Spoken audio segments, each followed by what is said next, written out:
Hello and welcome to the Total Soccer Show. My name is Daryl Grove and I'm joined by a man who's waited 9 years for a dog-related soccer question. It's finally come. His name is Taylor Rockwell. Hello. Hello. Is this really the first dog-related question we've gotten in 9 years? I can't think of another one. Outside of the dogs that we own, yeah, I think it might be. Right? That's shocking. That's shocking. So, get it together, listeners. So excited for the canine soccer question. It's coming up second in today's running order of listener questions. It is. We'll get to it when we get to it. But I did want to ask you, you sent it to me before you finalized the list of questions we were going to do today. Yeah. Did you expect me to be like, no, I'm not answering that? I just didn't know. I think I also wanted to give you a heads up so that this didn't get sprung on you this morning. I feel like I'm going to guess, we haven't compared notes, right? But I'm going to guess, because we're not in the same place. I'm in Northern Michigan, Taylor's in Richmond. I'm going to guess that you've done some deep thinking and you have a bunch of weird ideas on the dog question. Not so much. I'm going to wing it. We'll see how it goes. All right, enough teasing of the dog question. Sure. Shall we get to the first question? Sure. First question Joey today. Jadlowski. I'm going to beat you to it. Oh, go. Who asks, which U.S. men's national team players missed out on their one and only shot at playing in a World Cup when the U.S. failed to qualify in 2018 or for 2018? Oh, so the assumption here is that this would be a player who could have played in 2018 but hasn't played before and probably won't play, assuming we get to the 2022 World Cup. Yeah. Okay, I have a list. And I think I feel pretty good about it. All right. Who's I feel top good of your about it. list? I also feel kind of sad about it. Oh yeah, I feel sad for the players. I'm saying I feel confident that my list is accurate. Let's start with the most obvious. I've got one player that I think definitely this was his chance, and definitely he's not going. You mean he won't be going to the next one? Yeah. Sure, and I think I have that too. I just want to make one quick clarification that it's worth noting that the 2022 one will be in November.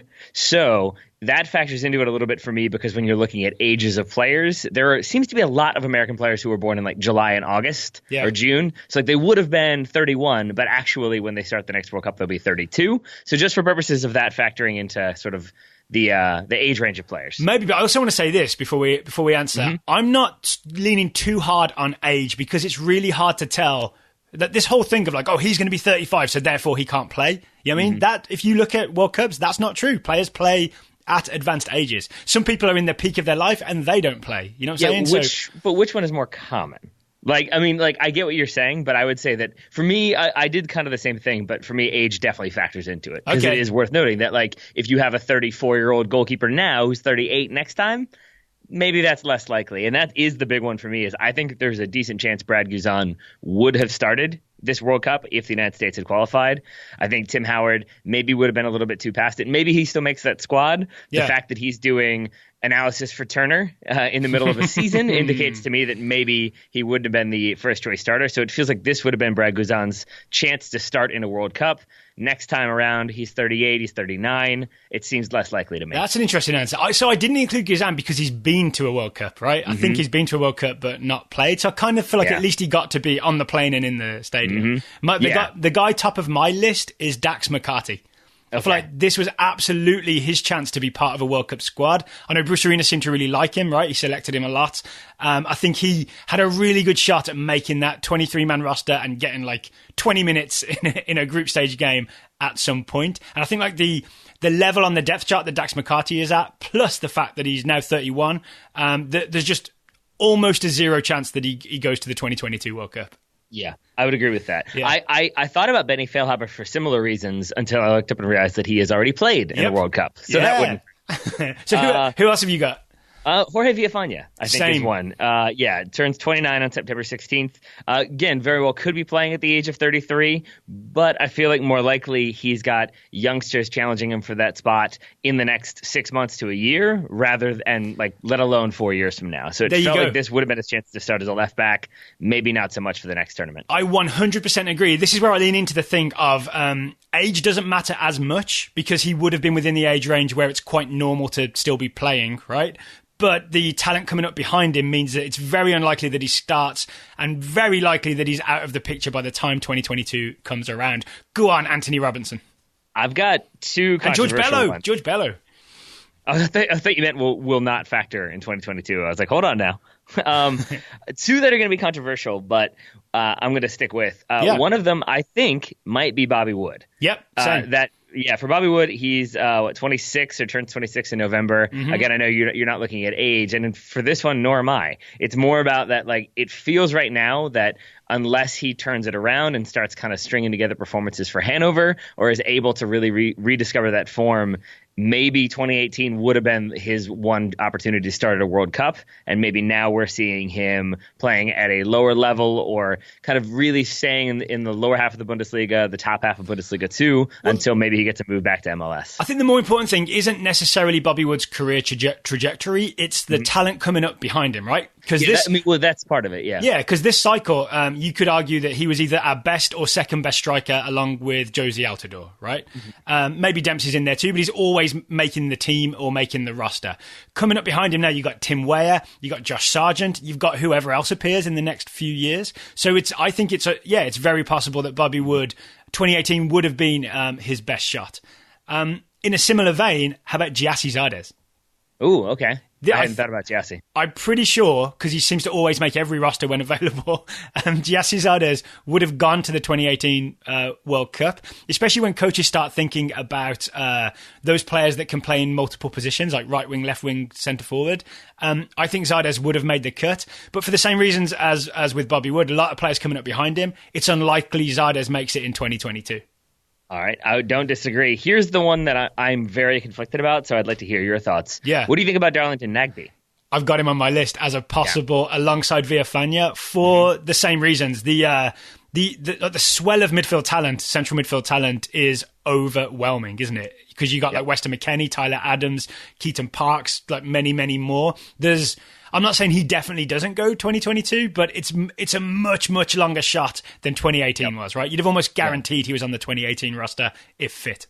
Yeah, and I think going back to the Bobby Wood one, Darlington Nagbe is in like a similar position in my mind of a player who very well could be continuing to perform at like 32 or 30 if you're Bobby Wood at the time of the 2022 World Cup. The issue is just that they have to work that much harder in my mind to stay in that conversation versus a 19-year-old or a 20-year-old or 21-year-old coming through and like bursting onto the Bundesliga scene or bursting into Ligue 1 or the Premier League or something like that. Yep. I think that player is just going to get that extra look as opposed to a more established veteran playing in Major League Soccer or in like lower tier Bundesliga. 4 years is a long time. 4.5 years is an even longer time. Have you got anyone else on your list? I do. Who you got? I have Eric Lehigh, although I don't think he would have played. It basically would have been if DeAndre Yedlin had gone and gotten injured or wasn't able to go, maybe then we would have seen Eric Lehigh. So he's maybe not quite as much of one. But the one that I guess the injury would have ruled him out, so it doesn't even really matter to begin with. But it did feel like this, if he could have stayed healthy, this would have been Danny Williams' one opportunity to maybe get playing time at a World Cup. Forgot about Danny Williams. Yeah, just turned 29. Yeah, he's another one that might be sort of overtaken by all those young central midfielders coming up, right? I think so.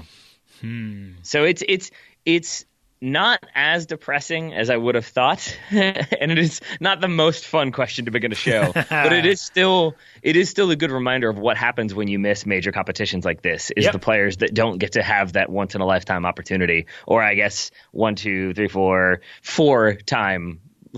time in a life opportunities. I don't know, whatever it would be for the 4 players that I've gone with. Depends who you are. If you're Rafa Marquez, it's more. If you're Lothar Matthäus, it's even more. How about Paul Arriola? I didn't write him on my list. I just thought of him. He seems like a good candidate of someone who, even though he's youngish, might not make the cut next time around. I think maybe this is DC biased, or maybe it's just my inclination to like give some like grace period to younger players. But it does still feel like, say DC United come good, they become a playoff team this season or next season. Maybe he gets some looks, maybe he gets some moves. There's a lot of maybes in there, but there's still time for him. Yeah. Whereas, not to say that there's not time for other players. If you're 30, that's it. But it's just more so, I think if you're younger, you're just still a little bit, if you're 25, you're always going to be a little bit more of an attractive option for moving to Europe than, say, a 30-year-old. Okay, ready for the next question? Sure. I'm very excited to ask it of you. It's the canine question. It comes from Matt Koss. Oh, by the way, thank you to Joey Jadlowski for the World Cup question. I really enjoyed that. I did too, even though I said it was sad. It's still a very thought-provoking and interesting question. Matt Koss wants to know, would a dog on defense, yes, a real canine, help or hurt a team? Would a dog on defense help or hurt a team? I've got all kinds of thoughts, Taylor, but I want to throw it to you first. What do you think? I've got all kinds of thoughts, but I've got questions. First off, what breed of dog are we talking about here? I don't know. I immediately imagine Labrador because I have a Labrador, but I realize that's very self-centered. See, that's because you're thinking about the one dog you have, whereas I have the Dutch Shepherd. She's big. I've also got the whatever the little dog is. She's small. I don't know if a 10-pound dog is going to be, that helpful when it comes to stopping counterattack. She'd be good at sneaking up, right? No one would see little dog coming.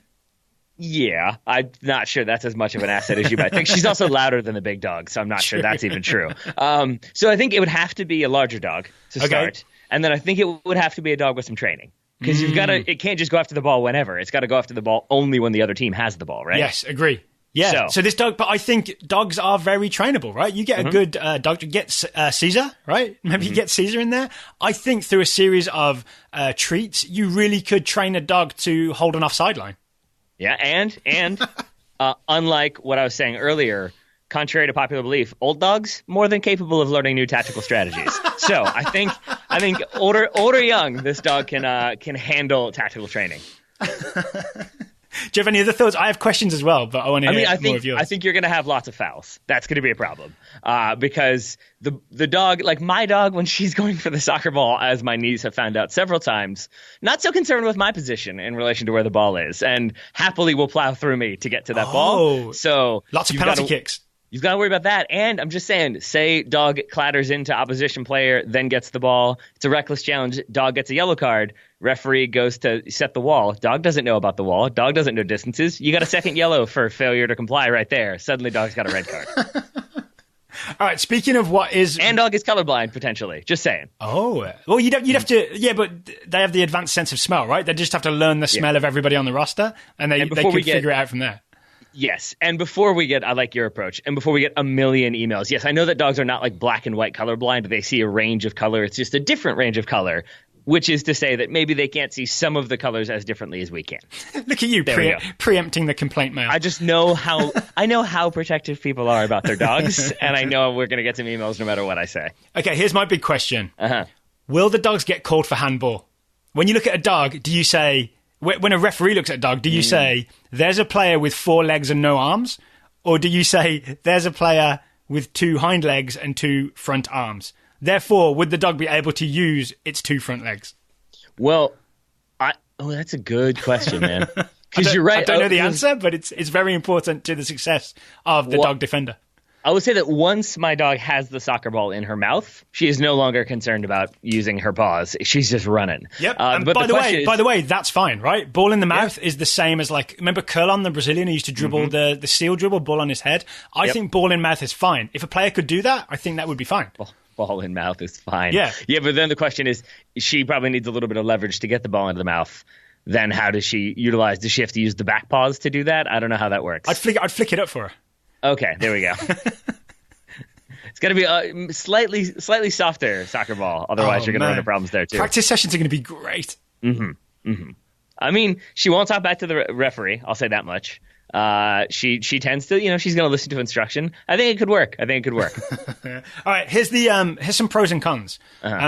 Dogs, very fast. I'm going to say dogs faster than humans, right? So a dog are really good at maybe being like an overlap. I'm imagining my dog as a fullback, right? Like they can overlap to really get forward, but then if there's a break, they really can get back and break up a counterattack. This may be their key skill that they bring to the team, is that they would get back, get a tackle in, win that ball back on any breakaways. How about that? Yeah. Okay. All right. I think that makes sense. Okay. Here's another pro. Dogs can jump really, really high.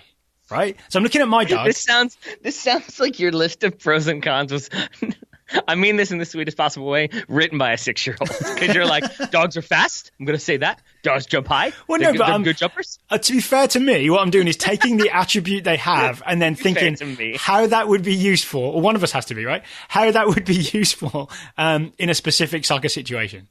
Yeah, okay. So dogs have fur. They not get cold. Hey, listen, right? So if you look at a dog, right, you would say that they're short, right? They're low to the ground when they're on all fours. They stand on hind legs. Like my dog is, say, I'm guessing like 4 feet tall if he stands up on his hind legs. But I would bet that a dog can at least jump as high as a human, even if they're shorter. So aerial ability, heading the ball away, might actually be really, really good. Plus big, thick skulls.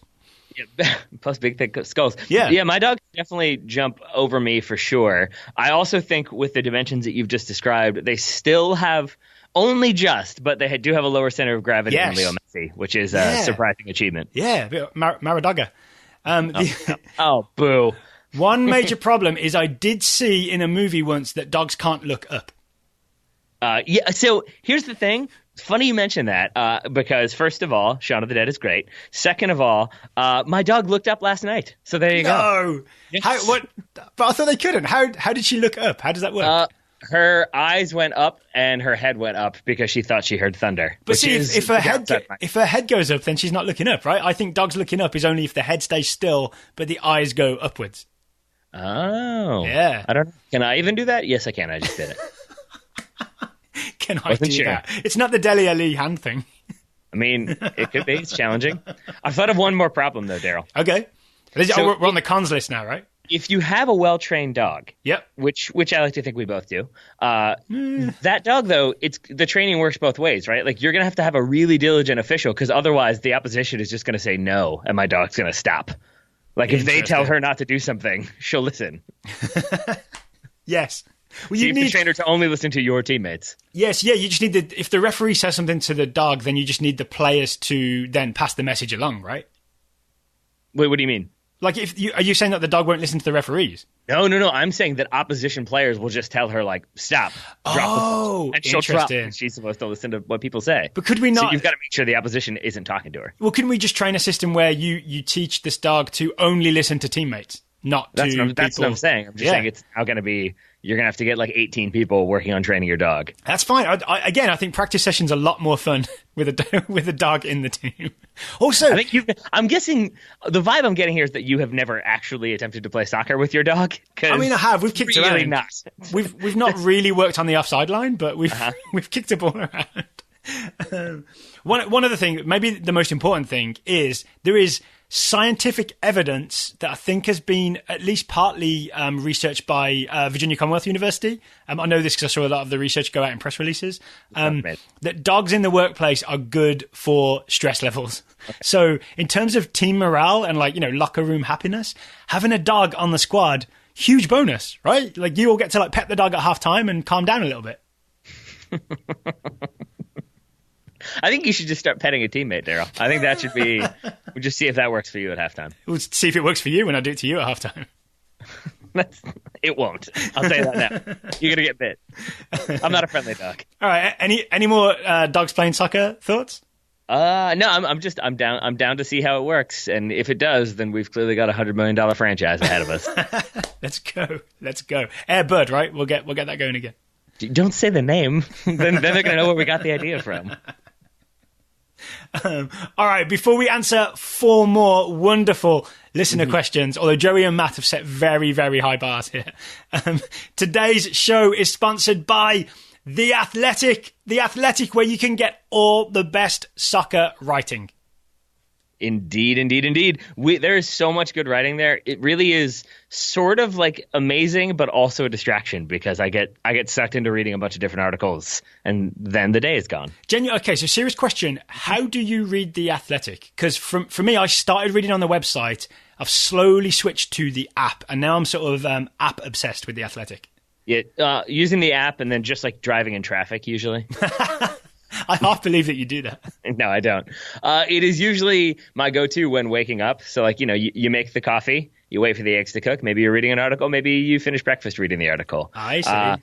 I will, if I have the dogs in like a dog park area and they're contained, I will read it there. Working on clearances.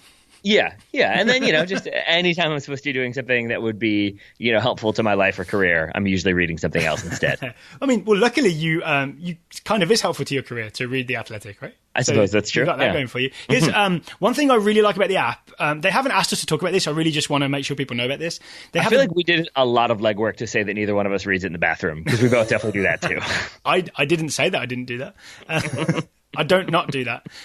So when you read through the app, the stories that you've read rather than say like in Apple Podcast, the article or the podcast disappearing and you can never find it again and you have to go through a complicated menu. What The Athletic does really smartly is it turns the cover image for articles you've read black and white, which is a really handy way of knowing, okay, the ones in color are the ones I haven't read. The ones in black and white are the ones I have read. What a brilliant, brilliant system.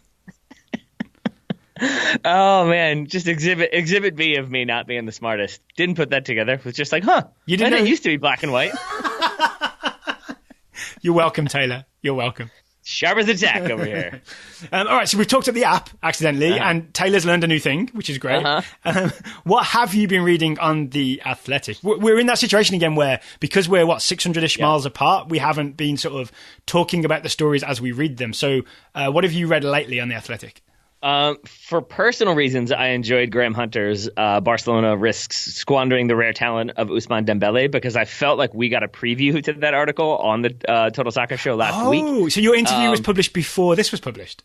I believe it was, yeah, yes. Lovely. So it gives you an insight into what he was thinking about when he was preparing to write that. Yeah. But the one I really, really enjoyed was 2 Relegations in 2 Years, the story about Sunderland by Kristen Heniega is how I'm going to pronounce that. Apologies to Kristen. Oh, yeah. I got that one wrong. I know him from Twitter, yeah. It was very good in a, for me at least, sort of a voyeuristic look inside all of the terrible decisions made by Sunderland that led to them getting relegated all the way down to League One. Yeah. I mean, it really is. It's not one of those like laundry list of this and this and this and this and this. It doesn't go that in depth. It obviously has that level of knowledge, but it's more about how this decision led to this decision, this failure to act led to this poor decision, and it kind of all connects in a really interesting way. Okay, yeah, I'll be interested to read that, because that's always been a mystery of why Sunderland couldn't really get it together for a long, long time now. Here's a view behind the curtain. Don't appoint a fascist. That's a big part of it. Oh, okay. If you have working class leftist leanings as a club, don't support a right-wing fascist. So, Paulo Di Canio? That'd be the one. Yeah. All right. I enjoyed Felipe Cardenas' story. Joseph Martinez discusses his motivations, critics, and his future. So we met Felipe in Atlanta, right? We did. And we didn't meet Joseph Martinez, but we saw him score against Juventus. So this is a really interesting interview with Joseph Martinez, in which Martinez sort of hints that he'd like to stay in Atlanta, but also hints that one day he might like to leave. He toes the line very nicely, but says some interesting stuff along the way, right? He also, Martinez in this story really talks about how he doesn't let people's comments affect him, but then definitely it sounds like he lets people's comments affect him. Yeah. Yeah, that's it's easy to say that. It's also easy to let that happen. Yeah, I mean, I'll say that when I see some iTunes reviews, sometimes I'm like, I'm not going to let that affect me, but then it definitely puts me in a bad mood for like 5 minutes. Yeah, it's definitely, that doesn't bother me. And then hours later when I don't know, punch a pillow or something. Yeah, that definitely doesn't bother me at all. No, I don't even care. Pillow punching, unrelated. Just going to go break stuff in the backyard. like Charlie in his bad place. There we go. All right, so if our listeners would like to learn the wonders of articles in colour versus articles in black and white, you can get 40% off the cost of The Athletic, an Athletic subscription. If you go to theathletic.com/TSS August, theathletic.com/TSS August, or one word, I'll put the link in the show notes. And a reminder that if you subscribe to The Athletic, not only will you get the best soccer content there is, I really and truly believe that. They're paying us to say that, but I also believe it. I think you'll be supporting soccer writing in America, right? This is where a lot of really good writers are getting to make good money. You'll also be supporting the Total Soccer Show, because not only do we sometimes write for The Athletic, we also get paid for the ads. So The Athletic is really supporting the soccer infrastructure in the United States. Well said. So thank you to The Athletic for sponsoring today's episode. Support the ecosystem. Back to the questions. Shall we go? Yes, please. Up next, Jesse Frankel.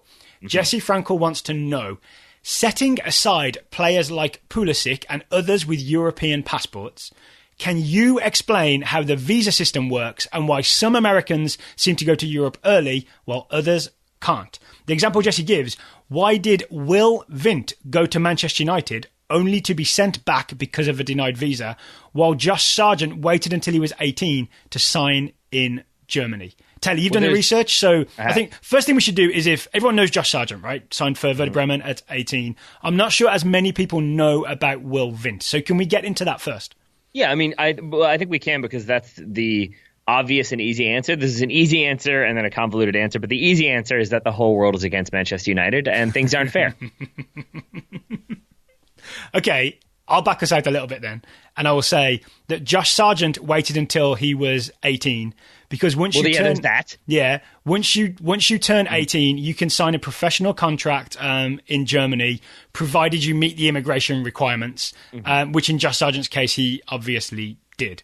Right, Will Vint's case, the one that Jesse said he or she, excuse me, I don't know, didn't want to hear about the Pulisic example or the Gio Reyna example, where you get a European passport, then you can often go to Europe at 16, right? If you have EU citizenship. Will Vint is the interesting case where he was under 18, didn't have an EU passport, and was briefly with Manchester United somehow, and then is now being sent back. Yes. So worth noting there, to go into it really quickly. Yes. So it is, you have to be 18 or above. This is like the FIFA laws. We're not even getting into the individual countries, but for FIFA, have to be 18 or older. The three exceptions to that are, as you said, if you're between 16 and 18 and you have an EU passport. So for purposes of Christian Pulisic, it was Christian Pulisic moving from Croatia to Germany, technically, according to his passport. Yeah. But then you have the other ones, and this is where we get into Will Vint a little bit. So there's one about, like, if you live on the border of France and you want to play in Spain, then there's some leeway there. We won't get into the mileage issues and all that. But the other one, and this is where I think that factors into Will Vint, is if basically you're following a parent or parents to a country, if they're moving countries, then it factors into basically if they're moving there for work. If I think that's what happened with Ben Lederman. I think I could be wrong there, but it was like if your family moves somewhere to work for Ford or IBM or something and you move with them, then there are exceptions for you to be able to play for a new club. And here's my understanding. I know you've done more research into this, but Will Vint's father, Peter Vint, works in soccer, right? I think he's like a performance analyst, and he's been an analyst at Fulham and at Everton. He was Everton's academy director. Wow. Okay. So very much performance analyst, but also decision maker at Everton. Will Vint, as I understand it, grew up mostly in the US, played for the Colorado Springs Development Academy, but impressed Manchester United on a trial, and that's how he got himself in with the Manchester United youth team. All correct so far? But there's been something that's happened recently where he has been denied a visa. Will Vint cannot continue at Manchester United. I think I first became aware of this. There's an MLS Soccer story where MLSsoccer.com, where it looks like a few MLS teams are lining up to try and get Will Vint into either their development academy or even maybe on their professional team. Yep. And I think this is where we get into a little bit of the gray area. And like, if you want more, Will Vint's dad, Peter Vint, is on Twitter. He's happy to answer questions, it seems. So if you want to get more specific answers, but this is my reading between the lines, understanding of maybe what happened is that Peter Vint left Everton. He resigned in surprising fashion in March of 2017. Now, Will Vint, I think what we figured out is that this would be his first season, like where he would be starting the season over the age of 16. Is that correct? I mean, that's my guess, is that like he was there as a youth where you're not a professional. When you turn 16, then you are eligible to sign like professional forms. And that maybe that was where Will Vint would have needed a work visa to continue with Manchester United, and he was denied that visa. It's worth saying that this is based on some research and some guesswork. We don't know this for sure because every story I read really frustratingly just says visa issues. No one has asked the question, what were the visa issues? Well, this is where I'm trying to connect those dots and say my assumption would be that if his father were still at Everton, even though that's obviously a football position, the rule is like your parents can't be moving to a new club for reasons linked to football, or you can't be moving there. But his dad managing or being the director at Everton, I don't think that would factor in. But I think the issue is once he leaves that position, he is then no longer employed by an English club. So maybe his justification for being in England is less sturdy than it would have been previously. So now they look at it, even if he's running his own business in England, there's an argument to be made that like, well, do you have to be doing that here? Are you doing it with British business partners? Is there a connection to England? Could you be doing it elsewhere? Then all that comes into play. That's the missing piece of the story, right? As I understand it, Peter Vint is still based in England He's not working for a club anymore. He is running an independent business. I think it's called like Protea 3, where he's doing his own independent analysis of players. So I think is what you were driving at, that if you're not directly employed by someone but you're self-employed, then maybe then you don't get the same benefits in terms of your family being allowed to be there in the same way. Yeah, I mean, because this is my like elementary understanding of immigration issues, and I'm going to try not to go on a rant, so forgive me, Daryl. But I do think the way pop culture makes immigration seem, not the media, but I'm talking about pop culture TV shows, they make it seem, I always go back to this, like in the sitcom when like the character goes on vacation to Argentina and comes back with a new boyfriend. Like, nope, that's not how that works. Like, you can't just go to a place, come back and be like, I live here now. Like, the rules are very strict. They're getting stricter in a lot of places. And it is not just the case that if you're in a country for work and you leave that position, you're no longer in that country for work, and it makes it very difficult for you to stay there. And I think that's what they found. So then they pursued other options. They looked into him getting a student visa since he is still under the age of 18, but that would have prohibited him from playing soccer. So it seems like they investigated lots of options. None were successful, and so Will Vent, likely moving back to the United States. Okay, and here's the big takeaway that I think people need to understand is, if you're 18 years old, an American, right? There's a good chance that most teams will be able to sign you, right? Even Matt Olasunde signed for Manchester United when he turned 18, even though he'd never played for the US national team at that point, and he played on some U18 and U20 teams. Most countries, worth noting, every country has a different immigration system, right? So there's not one giant European immigration system, but essentially it's that the club has to apply for a visa on your behalf to prove that you are of special talent. Like, say, Matt Olasunde was able to get his approved so he could go to Manchester United, right? That's the similar situation with Josh Sargent in Bremen. So mostly you won't find problems when young Americans 18 plus are going to Europe to do that.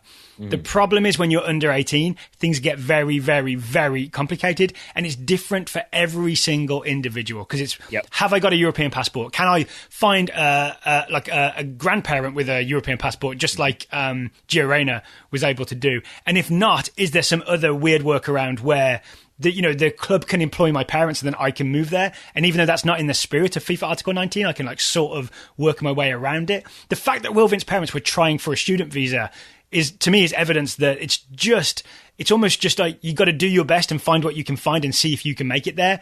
And even then you might not be able to. Yeah, but I feel the need to say, though, but I'm okay with that. I think that's for the best. I'm not complaining. I'm not complaining. I'm explaining. I gotcha. But I might even be mansplaining. Well, I think we probably both are, to be honest. But I think Christian Pulisic, for the Players Tribune, he wrote about how he wouldn't have had the advantages if he hadn't been able to secure that passport, and how it does seem a little bit unfair that Europeans can move within Europe, but people from outside the EU can't. Worth noting there that the reason why this article exists is because Article 19. Yeah, the shady practice that agents used to have of basically promising trials and opportunities to young players, getting money from their parents or their savings or whatever, bringing them to a new country, and then if there's no trial, they just leave them. Yeah. And that happened a lot. That happened a ton in Turkey. There were so many street vendors who were there from Africa, had been promised trials, and then paid a bunch of money, showed up in Turkey, and were just kind of left there, and they had to fend for themselves. Yeah. So this law exists to protect the movement of youngsters who were preyed upon, and to a lesser extent now because of this rule. I mean, I think the ideal situation is that a young player should be able to get a good enough soccer education. I'm not sure this happens right now, but a young player should be able to get a good enough soccer education in the United States, turn 18, and then seek your fortune in Germany, right? Basically the Josh Sargent path. It's just not many players can do that. So you end up with a lot of weird workarounds, right? Like Pulisic's Croatian passport, or I think Weston McKennie's dad being stationed in Germany gave him some access to Germany. Everybody has their own weird story and path that gets you there, which I guess is a very American thing, right? Everybody just finding a way to get around the bureaucracy. Yeah, I mean, I think there's definitely an argument to be made that it's a very upper middle class American thing, because it's a thing where if you have the ability and time to research and figure out, I'm eligible for a Croatian passport, but I have to do all this documentation and prove this and pay this. Yeah, and there's probably an immigration lawyer you got to pay, right? Yeah, exactly. So there are certainly opportunities, but it definitely does, basically it allows people who can afford that opportunity to go abroad early. Those who can't, you got to wait till you're 18. I got two proposals. I was just going to say, and I feel really genuinely weird about that, because that almost feels like the system that was set up to allow for people who are basically going to go there with structure. Like Christian Pulisic wasn't just sent to Croatia to figure it out, but it still also then leaves other people without the opportunity to kind of move around freely and get opportunities that other players might have. So I'm genuinely at a loss for what I would like to see happen. I mean, I think one thing that could happen is maybe US Soccer or someone could set up a fund to help with possible immigration to Europe. You know what I mean? Yep. Maybe a lower income family could have access to US Soccer resources to help make a move like that happen, right? Yep. I mean, that would be very forward thinking in a way that maybe US Soccer isn't right now. So maybe I'm not going to put my faith in that. So there's a chance that that violates FIFA law itself. I'm not sure federations are allowed to go out and look for those or like fund that opportunity, but I might be wrong. Okay, maybe I'll withdraw that. And the other option is the United States joins the European Union. Okay. That would go over really well. Yeah. It works so well in England. I'm sure it would go well here. There's a spare spot on the roster. The UK dropped out. The US can just fill in. Sure. Let's do it. It would. Good luck with that. It would be very helpful for our young soccer players. I'll say that.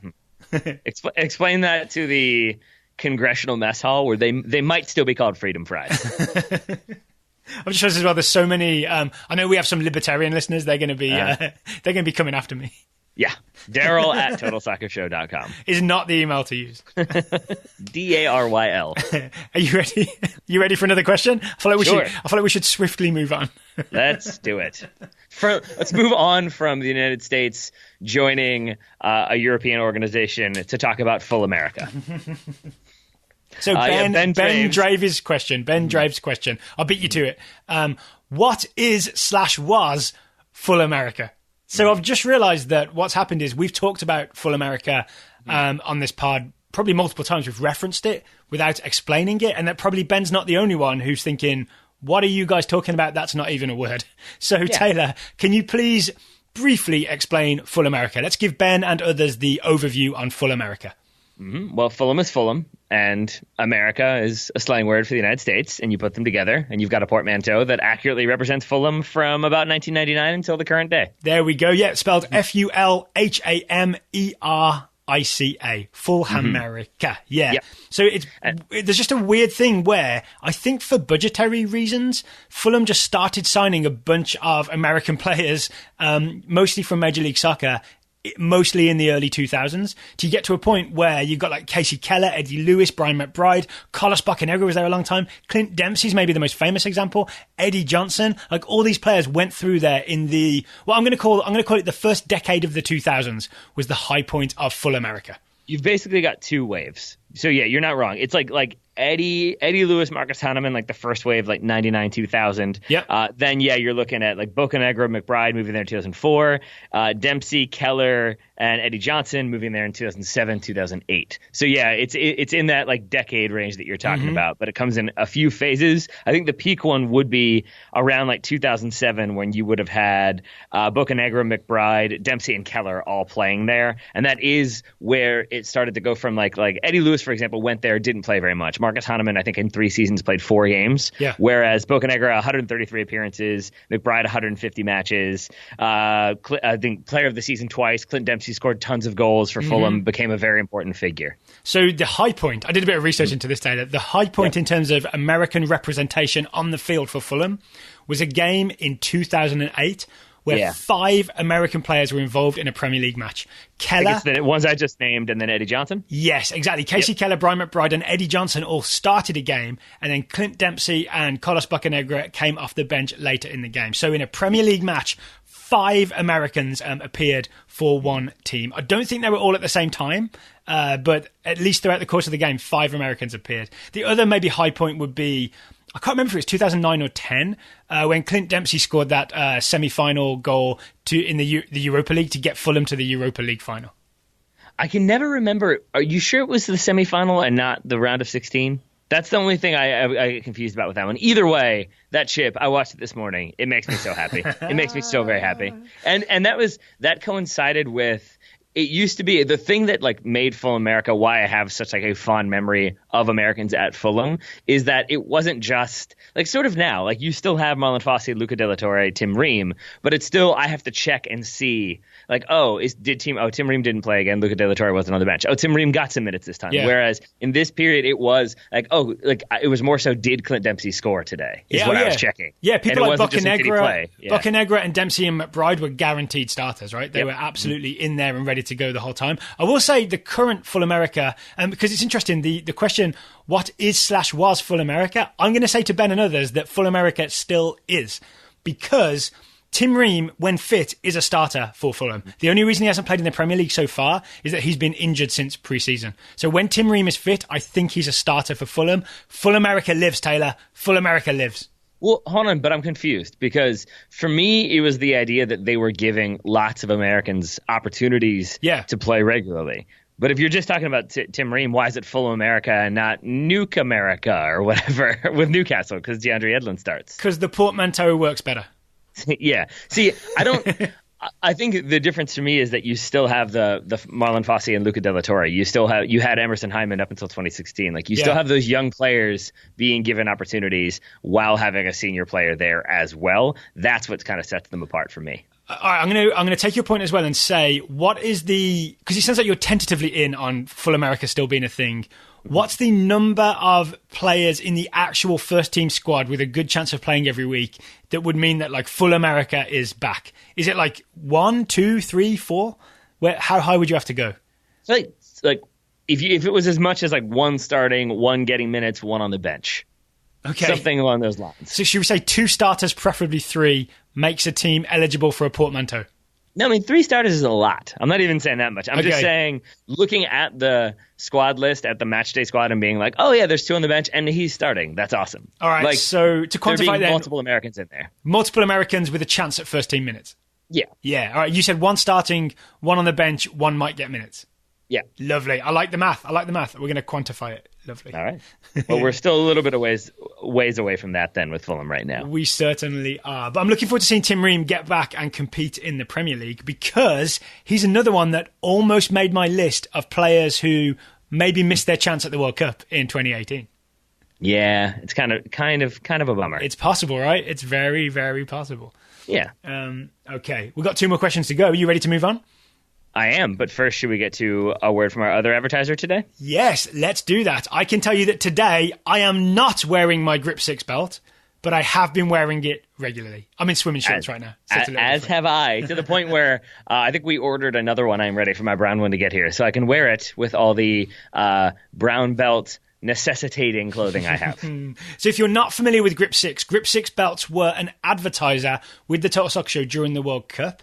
They contacted us recently to say that people are still using the TSS discount code, still finding them through the Total Soccer Show, and they wanted to start advertising again. This means TSS listeners and Grip 6 are a good match. Grip 6 belts literally make the best belt that's ever been made. That's their goal. No holes, no flap. So this isn't their copy, but I'm going to say stop flapping about and get a Grip 6 belt. I'm going to let you sit in that one for a minute. In glory? I'm going to say. And I'm going to say, if you so choose. But yeah, the buckles and straps are interchangeable, so you can customize your belt if you want to. But yeah, it's the locking mechanism that's so nice because it just kind of like slides in, locks in place. You don't have to worry about it again. You don't really have to adjust too much. Even if you do, it's just a little bit, and then it locks in place. And yeah, to help people visualize this, I mean, go to grip6.com, grip6.com, and you'll see that it's a really low profile belt. The reason for the no flapping about thing is that there isn't a flap hanging out there like you normally get with a belt, and there's not a gigantic buckle. There's a nice flat, low profile buckle. These things are really smartly made. It's a genuine innovation in the way that belts are put together and the way they keep your pants up. Mm-hmm. Yeah, that's well said. That's well said there. I don't know what else I could add. One thing to add is that they've recently added the possibility to get the Total Soccer Show logo laser engraved on the buckle. How about that? How would people go about getting that? So you would have to request it when you order, and it's a $10 extra to have the Total Soccer Show logo engraved onto the belt. I don't think it will be available on their website. You've got to sort of email them and ask them to do this. We've done this. As are on the way, we hope. We're really excited to see what the TSS logo looks like on one of those Grip 6 buckles. We are indeed. So, Daryl, if people want to try that, aside from sending an email saying, please give me that logo, what else can they do? You can get, it used to be 15%, you can now get 20% off a Grip 6 belt. If you go to the website, grip6.com, use the discount code TSS, that's TSS at checkout, you'll get 20% off your order. 20% off your order at grip6.com. We recommend these belts. We wear these belts. We want you to find them too. Also worth mentioning, because we didn't say it just in the body of the ad, made in the USA, made in Utah from start to finish. This is a very American company. Mm-hmm. I would be wearing mine right now, except I am wearing soccer warm-ups, which don't really go with the belt. Otherwise, I'd probably be wearing mine. We're both very sporty. Yeah. Well, mine is because the city of Richmond forgot to inform the residents of my neighborhood that they were going to be disconnecting the water for several hours today. Oh, dear. I'm not sure they meant to, but they did. Well, good news is we got the shower at the office, right? Yeah, that's true. My wife pointed that out after I'd already packed up and arrived at the office. Proving once again, both she and you are smarter than me. I mean, I'm not going to debate you. All right, Scott Ely asks, how does MLS scheduling work? Clearly, it is not an EPL style. Each team plays every other, home and away. Is there a formula? And if so, what is that formula?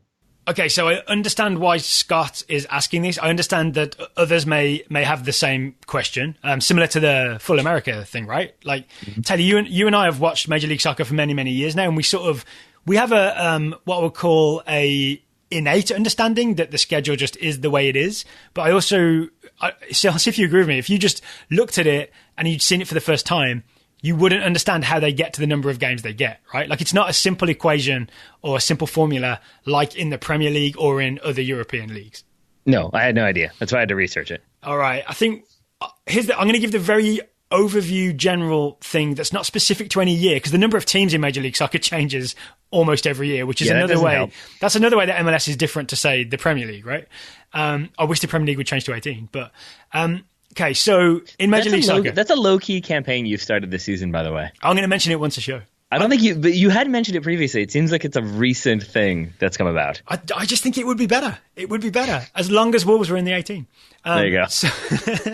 So with Major League Soccer, the major difference is you have two conferences. You have the Western Conference and you have the Eastern Conference.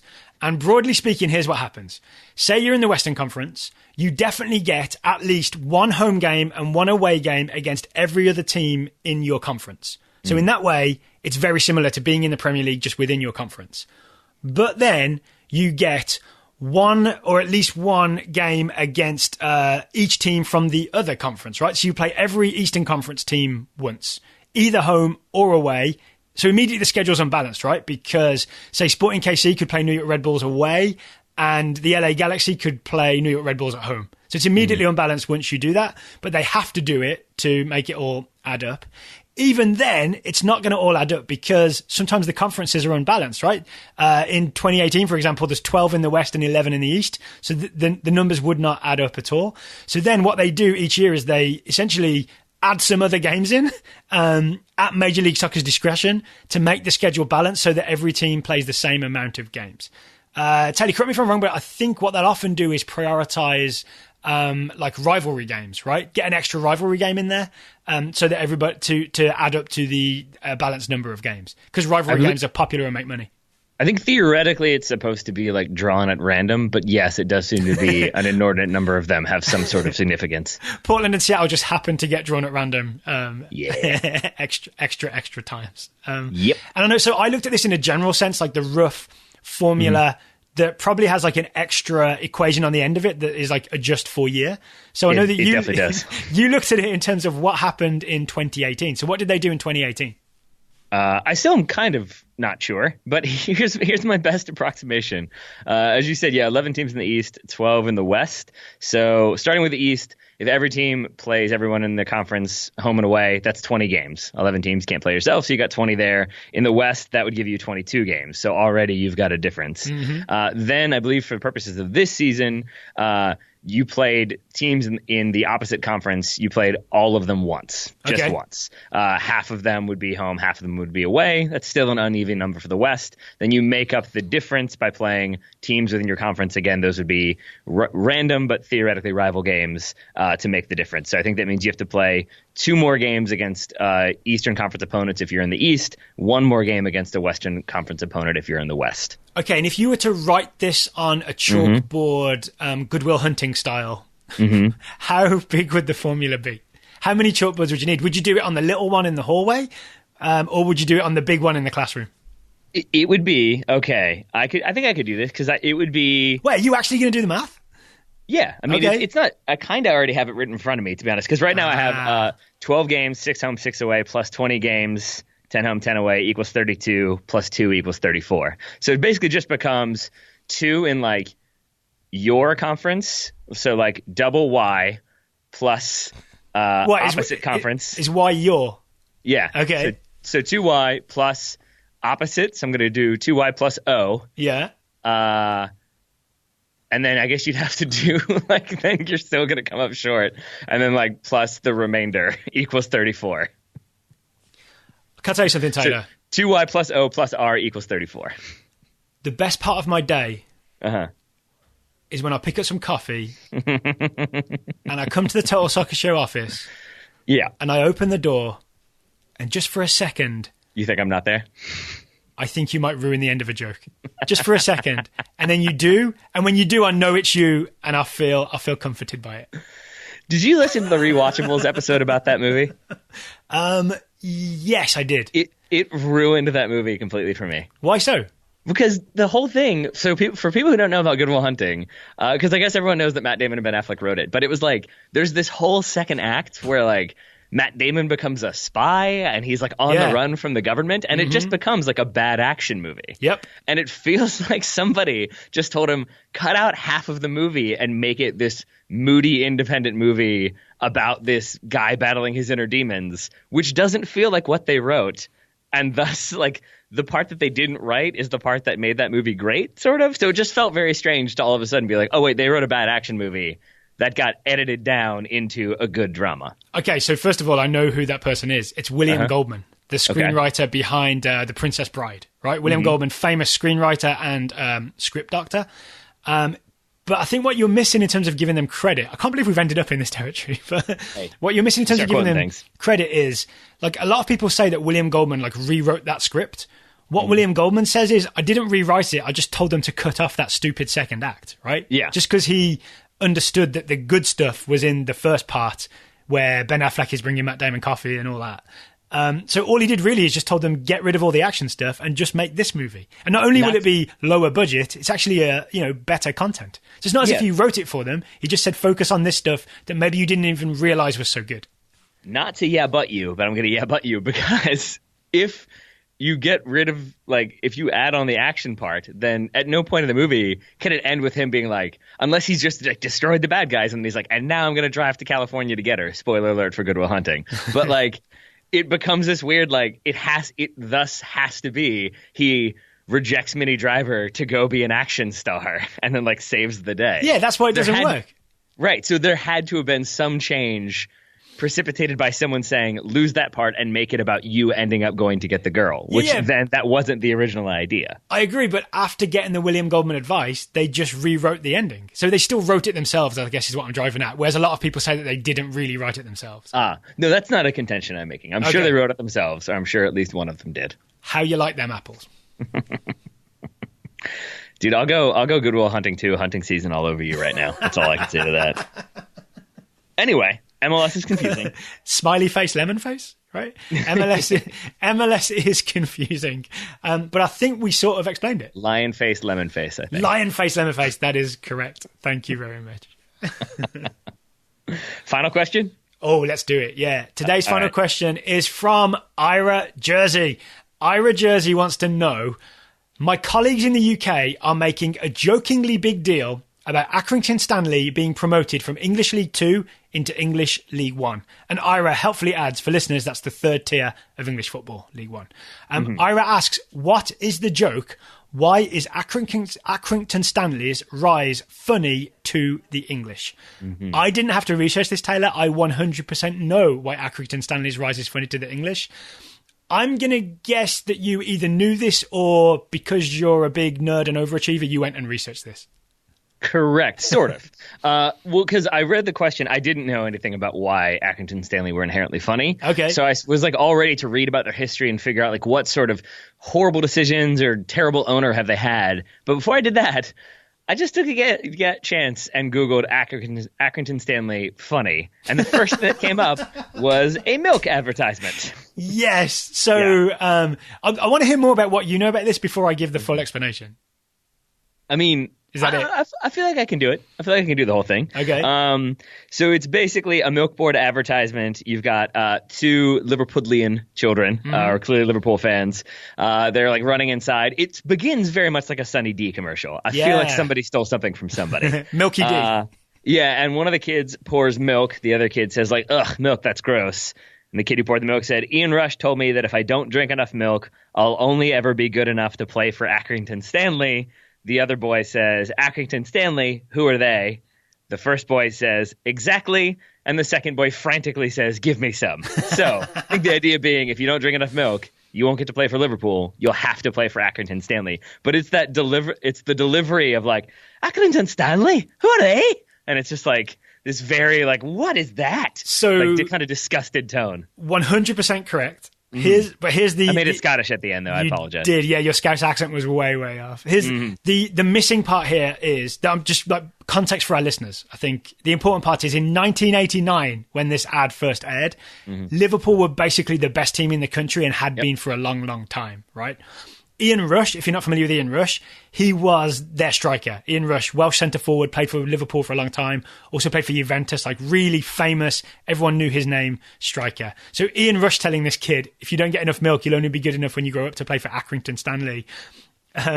One in hindsight is really hilarious because in the grand scope of like who's good at football, if you can play for Accrington Stanley, that's still pretty good. Yeah. I mean, now League One. Yeah, exactly. The other thing is because the kid has a Scouse accent, when the second kid says "who are they?" and the first kid says "exactly," it's got such a great it sounds so Liverpool. It's just pure Liverpool, and I think that's what really made the ad super memorable. So it's almost like we can't do justice to it unless you actually hear that kid say the word "exactly" because it's perfect. Yep. Worth noting.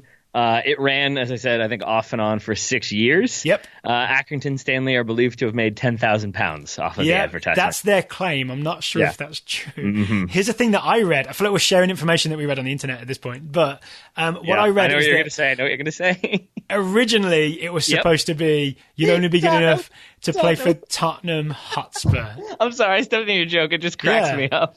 And apparently Spurs said... They asked Spurs permission and Spurs said, how about no? How about you don't make us a laughingstock? So it looks to me like they found, this isn't in the research I read, but this makes sense to me. They found a non-league team with the same amount of syllables as Tottenham Hotspur, Accrington Stanley. Yeah.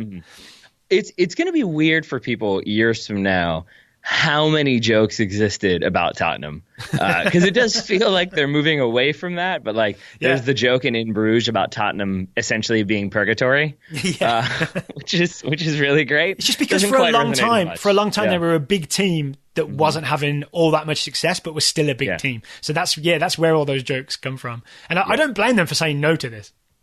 No, I mean, absolutely not. I don't think especially also if, like from a branding standpoint, you were just immediately saying to everyone, we're not as good as Liverpool.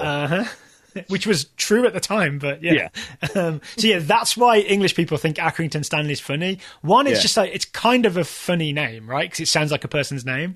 But two is that every English person has memories of seeing that kid say that thing in that accent from 1989 to 1995. I thought the obvious thing here is to put the YouTube video in the show notes, right? Link to the YouTube video in the show notes if you want to enjoy the wonder of this milk board ad, essentially encouraging kids to drink milk. I agree. Two more things. One of the boys, I think, resurrected his career, albeit very briefly, by starring in a vodka ad that was made from milk or something like that. I saw it. Did you watch this? I watched this last night. I didn't watch it. No. It's weirdly disappointing because it is the same kid, but he doesn't have the same cuteness, obviously, because he's like 40. And he's drinking vodka instead of milk. Yeah, and it also, there's a thing about the first ad that's like, this kid's wearing a Liverpool kit, right? Mm-hmm. And he's like so and they've obviously just come back from playing. They're all out of breath. And you think, maybe this kid could make it, right? This kid is like listening to Ian Rush. I mean, in a fake way, but he's like really determined to do whatever it takes to become a professional footballer. And in the follow-up ad in 2016, he's drinking vodka in the middle of the day. I'm just saying. Yeah, I want the modern follow-up of like a small child smoking cigarettes and it being like, Dimitar Berbatov told me to do it. What I'm saying is the hope is missing from the vodka ad. Yeah. The hope that this kid might make it and play for Liverpool. It's very much the opposite at that point, yeah. And then the other thing I was going to say to Ira, my piece of advice. Yeah. Daryl, I love you. I love the English. But sometimes when I try to make sarcastic jokes about soccer, so for example, my advice was going to be, if they're making these jokes and you want to like let them know that you're in on it, would be to say, whenever somebody says Accrington Stanley, loudly ask, who are they? Yeah. But I feel like they might take that to mean like, oh, this American doesn't know. So I would say, Ira, if you want to make it clear you're in on the joke, just say like deadpan, make sure you drink your milk. That's what I would advise. I think if Ira can do a Scouse accent and you say, who are they, then it becomes obvious that he's in on a joke. Yeah, it's a tough one to do because, as you established, you got to nail the exactly properly. Here's a weird thing. So, Ira's listened to the show for a long time, right? We've talked to Ira, emailed a lot with Ira, tweeted with Ira. I'm pretty confident Ira went to school in the UK. I think he went to my school. I don't own it. I went there, the University of Birmingham. So I'm kind of surprised that he didn't come across this ad during his time in the UK. Well, what was it? Mid to late 80s? 89 to 95. It depends when Ira went to school. Right? Ira, get it together.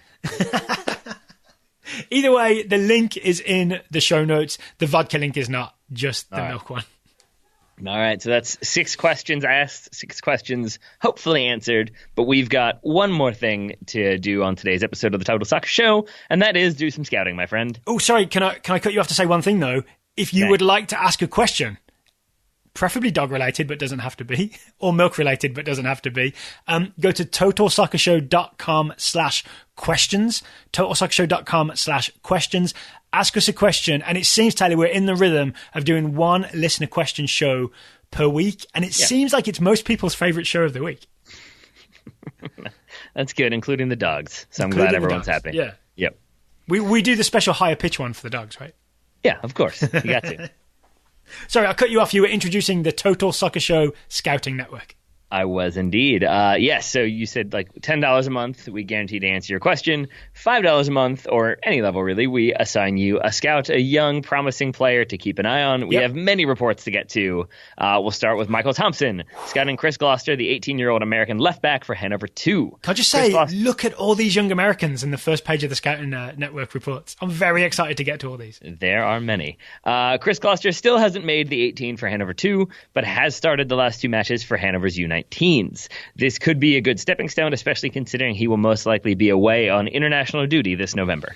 I think we should use our special knowledge to maybe set Michael straight on something. I think you and I both know that the U19s is actually the better place to be. Yep. Right? Yep. It makes sense what Michael thinks, is that you go U19s, then you progress to Hanover 2, then you progress to Hanover 1. But my understanding, and I only know this because I heard you and Brian Sciaretta talk about this on the Total Soccer Show. I think it was Will Parchman, actually, way back when. All right. Will Parchman and Travis Clark, yeah. The U19s is really the higher standard, because that's like them saying, you're a teenager that we think is going to be good enough for the first team, whereas Hanover 2 is where they put you if you're not quite cutting it. Right? There's that, or if you're a youngster that they want to get used to the physicality of playing with older players, because that's where you would get that, because Hanover 2 competed with the 4th division, where there's other like second teams, but then there's also some actual professional teams in there. Yeah, that makes sense to me. But I just want to make clear to listeners, U19s is good. U19s is good. Do you understand the reference to international duty in November? Is that the U20 World Cup? It's the U20 World Cup qualifying. It's the CONCACAF Championship, which is U20 World Cup qualifying. So then, yes, but no. Mason Kriz is scouting Marco Farfan, the 19-year-old American left back for Portland, maybe a competitor. Mason says, Marco Farfan picked up a rare MLS start in the Timbers 3-0 loss to Sporting KC. Unfortunately for Farfan, although the Timbers traded Vitas this summer, they re-signed Jorge Villafaña, the aforementioned.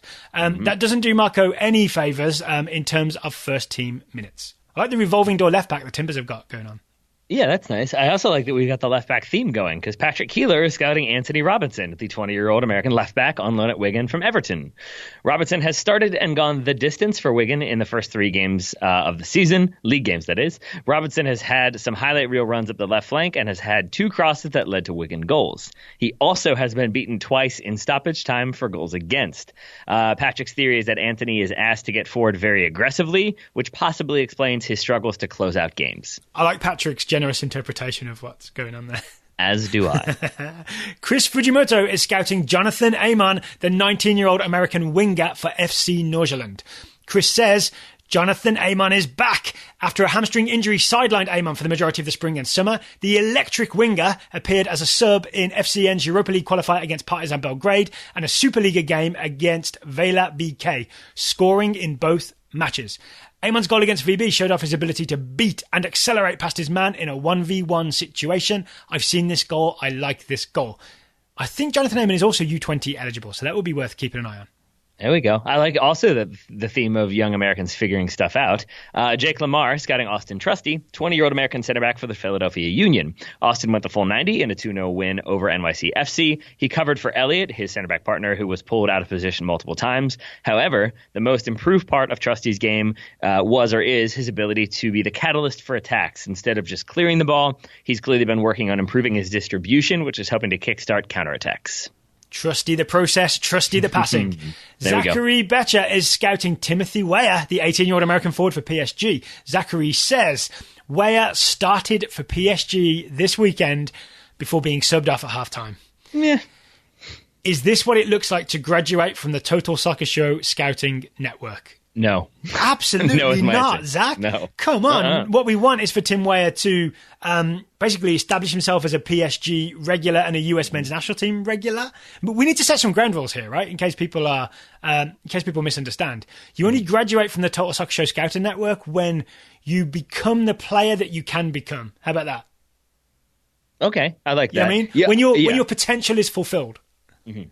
When I would say, like, if you have the performances where we are discussing them ourselves in the weekend review because they're playing that often and scoring that often, then maybe we can move you on to somebody else. That's a better metric, yeah, because like we don't get many Weston McKennie reports anymore, and we don't get many Christian Pulisic reports anymore, because when those guys play, we just watch anyway, right? Because they're playing at such a high level and so regularly. Someone like Tim I watch Weah, every single one of these players play. I don't know what you're talking about. Oh, is that why the scouting network takes so long to compile? Yes. That and the World Cup.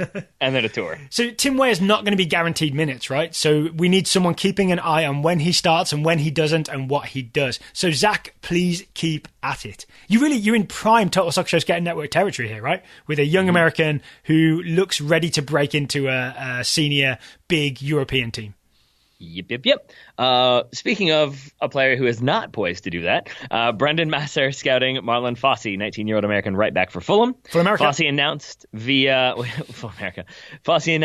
Instagram that he has had surgery on his left knee following what he called a serious injury. No official word on what the injury was or how much time he will miss. Brendan, I think, sent us a photo via Twitter that Fossey had put out of himself after surgery. A lot of stitches. A lot of stitches. I don't think you can tell what the surgery was by the stitches, but there's a lot of stitches in his knee. That's not good. Agree. But he looked happy, so there's that. Manny Alcantara. Drugs will do that. Manny Alcantara is scouting Junior Firpo, the 22-year-old Dominican left-back for Real Betis. Junior has signed a new contract extension with Real Betis through 2023. His new buyout clause will be raised to 60 million euros, up from the 25 million euros of his previous contract. Firpo played well for Betis in the wing-back role in their 3-0 loss to Levante, creating many scoring opportunities and performing a highlight reel nutmeg of a Levante defender. That's good news for Junior Firpo. Did you see we also got some info about Firpo rejected a call up to the Dominican Republic. They were going to play Bonaire, and we were kind of jokingly suggesting that we'd never heard of that place. We've been told that it's very good for snorkeling. Yeah. Oh, did you not get that joke? No. Sorry, that sounds crappy. No. Do you remember how I started to read to you the Wikipedia page? Yes, vaguely. That line is the conclusion of the Wikipedia page. Oh, okay. It says it's located here and is known for its beaches and snorkeling or something like that. Yeah, so that's the second part of the Wikipedia main entry. Lovely. Yeah. Yes. So that sounded mean. I didn't mean for it to sound mean that way. Nice. It was mostly just because I did the head nod smile when I saw that one. And then you mansplained, so thank you. I do what I do. Oscar Leong scouting Michael Obafemi, the 18-year-old Irish forward for Southampton. 18-year-old Nigerian-Irish youngster Michael Obafemi, who could also play for England, made his season debut for the Saints U23s as they cruised to a 2-0 win over Middlesbrough. He supplied a defense-splitting assist for the second goal. Shouldn't he be Nigerian-Irish-English? We're leaving him Nigerian-Irish until he indicates that he wants to play for England. Okay, fair enough. DJ Ringis is scouting Levi Garcia, the 20-year-old Trinidadian winger for Ironi Kiryat Shimona. DJ says, after failing to get a new contract from either AZ or Excelsior, Levi Garcia moved to the Israeli Premier League side, Ironi Kiryat Shimona. He's been getting consistent call-ups to Dennis Lawrence's national team, the Trinidad national team, for their sporadic friendlies, but DJ is currently boycotting the FA, so there's not much news there. With that in mind, DJ would like a new player, preferably a female player, from the USA or the Caribbean. This is weird, Taylor. Levi Garcia was on a rocket to the moon, I thought. And I remember when he was getting called in for Trinidad, when they were still in World Cup, Gold Cup qualifying, it seemed like things were going really, really well. It seems like maybe less well right now. All right, DJ, if you really want to find a new player, then I guess we'll find you one. We can do that for you. But I think Levi Garcia is fascinating because he was really good in the Eredivisie, which is a much higher standard than the Israeli Premier League. And I would love to know why he didn't get a new contract. Was it his wage demands? Was there something else going on? Because it seems to me he's too talented for them to just say, we're going to let you go. So there's more of a story there, right? There's definitely more of a story there with Levi Garcia. There is. I think part of the problem, part of the reason why DJ wants a new player is because it's difficult to find news on the Israeli Premier League and on Ironi Kiryat Shimona. So I think that was part of it too, is finding more sources to get more information, combined with the fact that he is currently boycotting the Trinidad FA. I think it makes it less exciting for him to cover that player. But it is an interesting story. I'll tell you what, DJ, will you email me and we'll try and figure this out? We'll see what we can do. All right. DJ can do that, and I will tell you. I was expecting DJ to answer on the show. Yeah, not so much. Sam Karief scouting Ezequiel Barco, the 19-year-old Argentine attacker for Atlanta United, and maybe your girlfriend. Barco made his return after serving a 2-game suspension and then an extra game handed down by Tata Martino. He subbed on at the 75th minute and fit right back in with his team, playing capably in a 3-1 victory over the Crew. No comment. Michael Russell is scouting Christian Bielik, the 20-year-old Polish centre-back for Arsenal. Michael says there are 2 pieces of good news about Christian Bielik. First, we have official confirmation that Bielik is actually still alive when he played in his first match since last August for Arsenal's U23s. He even scored on a header off a corner in the 6-5 loss to Man City. Second piece of good news, Bielik secured a full season loan move to League One side Charlton Athletic, where hopefully he will continue to still be alive and get actual first team playing time. You okay there? That one made me chuckle. Gerard Panikek scouting Kik Piri, the 18-year-old KIK Pierie, for those who are wondering what I just said. Kik Piri, 18-year-old Dutch defender for Heerenveen. Dutch American, surely. Kik started at left back in Heerenveen's 1-1 draw with Vitesse Arnhem.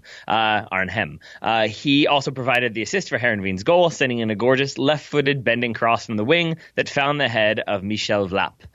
Though he seems to be set on playing for the Netherlands, I think he was playing for one of their youth national teams recently. He was born in Boston, has not been cap-tied, and dreamers are going to dream, says Gerard. Okay. Taylor Mukaria is scouting Ademola Lookman, the 20-year-old English winger for Everton. Taylor says Ademola Lookman moved from, quote, not on the bench, unquote, from match day 1 to, quote, at least on the bench, unquote, for match day 2. He still didn't get any minutes, and it looks like RB Leipzig will make one more push to pry Lookman from Everton with a £22 million bid.